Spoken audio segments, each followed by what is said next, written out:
बिस्मिल्लाहिर्रहमानिर्रहीम। अस्सलाम वालेकुम। सुप्रीम कोर्ट का एक फ़ैसला सैयद मंसूर अली शाह और जस्टिस अकील अहमद अब्बासी का, वो आपसे शेयर कर रहा हूँ। रेंट से मुतल्लिक ये फ़ैसला है, यानी जो प्रॉपर्टी आप रेंट पे देते हैं उस हवाले से इसमें काफ़ी अहम लॉ पॉइंट्स बयान किए गए हैं, वो आपके सामने रखता हूँ। जो इम्पोर्टेंट इसमें समझ लें लाइन्स हैं, पॉइंट्स हैं, उनको मैंने हाईलाइट किया है। एक स्पेशल बात जो इसमें डिस्कस हुई है वो ये कि मिस्टर मोइन अहमद ये एडवोकेट हैं और ये एडवोकेट हैं हाई कोर्ट के, लेकिन ये अपने क्लाइंट को रिप्रेजेंट कर रहे हैं सुप्रीम कोर्ट में। सुप्रीम कोर्ट में केस के लिए आपके पास सुप्रीम कोर्ट का लाइसेंस होना चाहिए, लेकिन परमिशन लेके एडवोकेट हाई कोर्ट वो भी सुप्रीम कोर्ट में आपको रिप्रेजेंट कर सकते हैं। लेकिन किस सूरत में, यहाँ लिखा है कि इन्होंने यानी यही जो एडवोकेट साहब हैं, इन्होंने हाई कोर्ट में भी इस क्लाइंट का केस लड़ा, इसलिए इनको ये परमिशन दे दी गई है कि इनको सारे फैक्ट्स का पता है, लिहाजा सुप्रीम कोर्ट में स्पेशल परमिशन के साथ ये केस कॉन्टेस्ट कर सकते हैं। अब आते हैं कि जो केस है वो है क्या।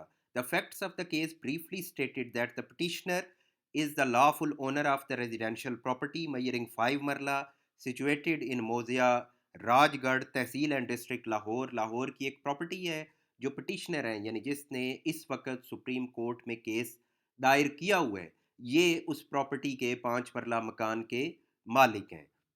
होता क्या है कि in the year 2016 the property was rented to Mushtaq Ahmad respondent number 1 the real brother. अपने हकीकी भाई को ये भाई साहब अपनी प्रॉपर्टी दे देते हैं रेंट पे, और रेंट भी कैसे, under N oral tenancy agreement, यानी ज़ुबानी मुआहिदा हुआ है, कोई तहरीरी मुआहिदा नहीं है। रिस्पोंडेंट नंबर वन कौन है, यानी जिसको प्रॉपर्टी दी गई है, जो टेनेंट है, जो किरायादार है। Committed default in the payment of the rent with effect from जुलाई 2016। जुलाई 2016 से किरायादार ने किराया देना बंद कर दिया है।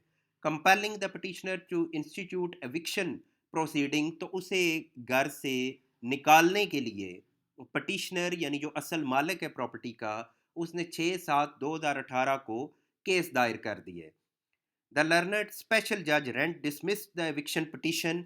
जो रेंट का ट्राइब्यूनल है, उन्होंने वो केस खारिज कर दिया। एविक्शन यानी किरायादार को निकालने का केस खारिज कर दिया। क्यों खारिज कर दिया, आगे उसकी बात भी आ रही है। Appeal before the learned appellate court, उसके खिलाफ अपील दायर हुई और अपील मंजूर होगी, यानी अपील मालिक के हक में फैसला हो गया कि किरायादार को निकाला जाए। कब हुआ, 11/11/2021। अब रिस्पोंडेंट नंबर 1 यानी जो किरायादार है, वो आ गया किस में, हाई कोर्ट में, अगेन उस फैसले को चैलेंज करने के लिए कि मुझे ना निकाला जाए। और हाई कोर्ट ने किरायादार के हक में फैसला दे दिया, यानी निकालने का जो फैसला था उसको रोक दिया गया। अब हुआ क्या, इसमें वजह क्या थी, ये सारा कुछ क्यों हो रहा था, उसको क्यों नहीं निकाला जा रहा था। तो उसकी वजह ये है कि जब आप किराया के लिए अदालत में केस करते हैं, तो सबसे पहले आपने ये साबित करना होता है कि आप मालिक हैं, यानी लैंड लॉर्ड हैं, और दूसरा शख्स किरायादार है। अगर ए मालिक है, लैंड लॉर्ड है, और बी किरायादार है, ये साबित नहीं होता अदालत में इनका ताल्लुक किरायादार और मालिक मकान का, तो फिर अदालत उस केस में कोई फैसला नहीं देगी, उस केस को नहीं सुनेगी। अदालत कहेगी आपका रिलेशन ही साबित नहीं हुआ। अब इस केस में ये हो रहा था कि वो जो किरायादार था वो कहता था कि मैं इसका किरायादार नहीं हूँ, मैं अपने भाई का किरायादार नहीं हूँ, मैं अपनी वालदा का किरायादार हूँ, किराया तो मैं अपनी वालदा को दे रहा हूँ।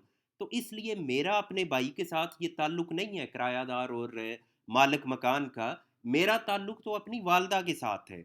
वालदा के साथ इस तरह कि उसने लिखा हुआ था, किराया जो मालिक था उसने ये कहा था कि मैंने अपनी वालदा को बोला है, मैं खुद क्योंकि बैरून मुल्क हूँ, तो मेरे बिहाफ पे वालदा किराया कलेक्ट करेगी।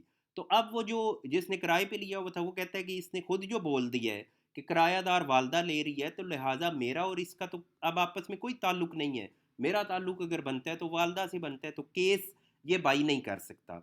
अब इसी को है, ये सुनने में एक बोंडा सा ही लगता है, लेकिन इसी को बुनियाद बना के हाई कोर्ट ने और पहले ट्रायल कोर्ट ने एविक्शन पिटीशन वो खारिज कर दी कि नहीं, आपका रिलेशन ही एस्टेब्लिश नहीं हुआ किरायादार और मालिक का। अब इसी के ऊपर ये बहस होते होते अब सुप्रीम कोर्ट में पहुंच गई।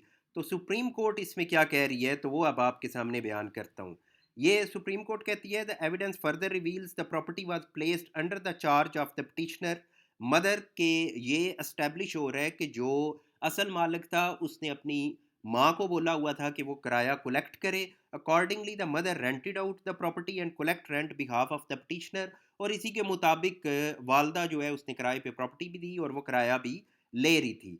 The material on record conclusively established that the petitioner is the lawful owner. अब अदालत कह रही है ये तो कहीं भी डिस्प्यूट नहीं है कि ये बंदा मालिक नहीं है, मालिक वो इस्टेब्लिश्ड है, वो प्रॉपर्टी उसी के नाम पे है जिसने ये केस किया हुआ है, और उसकी माँ जो है वो उसके कहने पे किराया कलेक्ट कर रही है।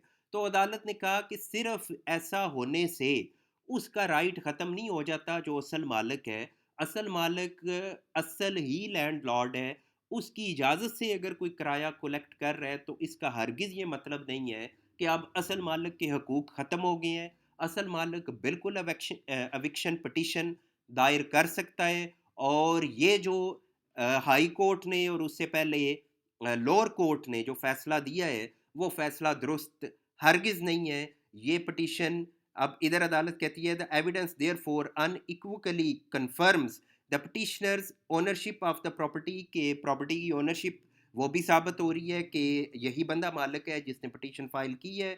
Respondent number one persistent default in the payment of rent since जुलाई 2016। और जो किरायादार है वो किराया नहीं अदा कर रहा, वो डिफ़ॉल्टर है, ये भी इस्टेब्लिश हो चुका है अदालत में। लिहाजा अदालत कहती है ये एविक्शन पिटीशन इसको एक्सेप्ट किया जाता है और किरायादार इस घर को खाली करे और ऑब्वियसली किराया भी वो पे करे। अब यहाँ अदालत मजीद बात कर रही है कि rent proceedings by their very nature are summary in character and are intended to ensure swift and efficient resolution. तो अदालत ने कहा कि ये जो रेंट प्रोसीडिंग्स इसके लिए स्पेशल एक एक्ट बनाया गया रेंटेड प्रेमिसेस एक्ट 2009। तो अदालत कहती है वो बनाया गया था ताकि रेंट के हवाले से जो फैसले हैं वो जल्द किए जा सकें। समरी प्रोसीडिंग कहती ही उसी को है जो शॉर्ट सी टाइम में जिसको वाइंड अप करना होता है। और इसका जो टाइम पीरियड दिया गया है वो है भी 4 मंथ, यानी 4 मंथ में इसका फैसला करना है। लेकिन अदालत ये कह रही है कि यहाँ देखा जाए rationale of the summary proceeding is defeated when such proceedings are allowed to linger for inordinate period। तो अदालत कहती है कि जो उसका मकसद था एक्ट का वो तो फोत हो गया कि अगर इस तरह लंबी लंबी प्रोसीडिंग्स आपने चलानी है। अब इस मामले में अदालत कह रही है eviction petition was instituted before the learned special जज रेंट इन 2018 में, यानी ये केस दायर हो रहा है, डिसमिस हो रहा है 2021 में, और अब अदालत कह रही है 2025 में ये हमारे सामने आ रहा है। तो 7 साल इस केस को लग गए हैं जिसका फैसला 4 माह में पहली अदालत को करना चाहिए था और बाकियों को भी थोड़े थोड़े टाइम में कर देना चाहिए था। लेकिन अदालत कह रही है जो मेन मकसद था कि जल्दी जल्दी ये फैसले हों वो तो यहाँ फोत हो गया, ख़त्म हो गया जब इस छोटे से केस ने भी 7 साल चलना है। और इसमें डिस्कस किया हो रहा है कि जो असल मालिक है क्या वो केस कर भी सकता है एविक्शन पिटीशन या नहीं।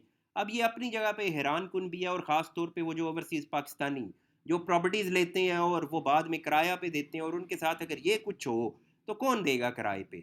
इसलिए जो भी आप लोग किराया पे प्रॉपर्टी देते हैं तो यहाँ ये भी पॉइंट आपके सामने रखता चलूँ कि उस एग्रीमेंट को रजिस्टर करवाया करें। हाँ, यहाँ ये भी बात एक और साबित हुई कि ओरल एग्रीमेंट भी हो सकते हैं ज़ुबानी, यानी बगैर अगर आपका तहरीरी एग्रीमेंट के बगैर भी आप किराए पे देते हैं दे आप सकते हैं।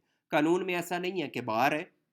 आप रिटन एग्रीमेंट करें और उस एग्रीमेंट को रजिस्टर करवाएं। रजिस्टर यहाँ कोई भी नहीं करवाता, और रजिस्टर जब आप नहीं करवाते तो फिर मालिक अगर केस दायर भी करने जाता है तो उससे 10% फ़ाइन लिया जाता है। 10% फ़ाइन किसका?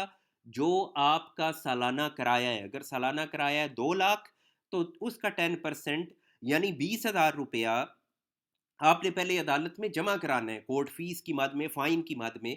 क्यों? क्योंकि आपने किरायानामा रजिस्टर नहीं करवाया था। अगर आपने रजिस्टर करवाया हुआ है तो फिर आपको ये नहीं देना पड़ता। बाकी इसके नीचे इस जजमेंट में बहुत तफसील के साथ एआई को डिस्कस किया गया है। जो आर्टिफिशियल इंटेलिजेंस है, चैट जीपीटी वगैरह, उन पे तफसीली बात हुई है। तो वो अगर कोई पढ़ना चाहे अपनी दिलचस्पी के लिए तो इस जजमेंट में पढ़ सकता है।